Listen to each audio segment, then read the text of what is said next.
Аузу биллахи мин шайтанир раджим. Бисмиллахир рахманир рахим. Алхамдулиллахи раббил аламин. Беренче Рамазан, беренче уразага килгәндә, бу әле минем 12 яшем тулганчы ук инде Рамазан белән танышкан идем. Каян хәтерлим, мин ураза тоткан вакытта кемдер килеп, әле сиңа бит 12дә тулмаган, сиңа фарыз түгел, ник тотасың дип шулай бер кисәтү дә түгел, ләкин шундый бер кызыклы фикер әйтеп куйдылар.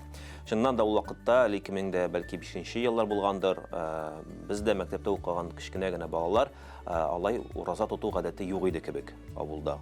Ләкин инде әбием, әлхәмдүлиллә, элек-электән дин кешесе, абыстай, авылыбызның абыстайы, менә аңа да ияреп, аннан соң авылыбыз белән без ничектер мәчеткә йөрергә ярата идек.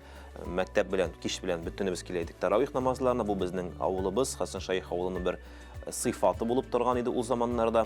Менә шулай кирип киттек уразага, һәм чыннан да монда зур эшне әбием башкарды дип уйлый алам, чөнки әби иртә белән мин әле мәктәпкә барганда сәхәр кергән генә вакыт булыр иде.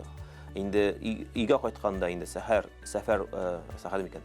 Инде өйгә кайтканда ифтарда гадәттә кергән була, чөнки мин Рамазанны ноябрь, октябрь айларындарак тоттым. Ул вакытта үзегез беләсез, безнең инде төннәр озыная, көннәр кыскара, шуңа күрә ураза да шундый аз гына, һәм бәлки шушы моментта, ягъни мин кичкенә чакта ураза миңа ниндидер авыр әйбер түгел, ә менә шулай бер көн генә тиз генә үтә торган әйбер булган күрә, хәтта ки динне төбенә төшенеп тотмасам да, динне төбенә төшеп аңламасам да, Аллаһ турында бәлки ул вакытта әле безгә җитәр сөйләмәгәннәрдер, ләкин менә шушы ураза, ул вакыттагы укый башлаган намазлар, менә алар шундый күңелгә матур хатирә булып калды.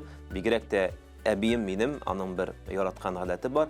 Рамазан алдыннан бик күп җимешләрне алып куеп алдан, аларны ваклап, алардан пасталар ясыйды. Һәм шуларны ашарга дип тә керә идем, әле мин хәтерлим. Керәм, шуларны ашап китәм, әби дә әйтә иде, булар энергия сакларга сиңа булыша дип. Шуннан да шулай булган, бәрәкәте булган беренче Рамазаннан ук, хәтта ки уразаны аңламыйча тотсак та, менә шул бәрәкәте белән инде алар безгә күңелгә кирип калганнар. Әлхәмдүлиллә, бүгенге көндә инде менә шулай аңлы рәвештә һәрберебезгә дә уразаларыбызны тотырга насыйп булсын.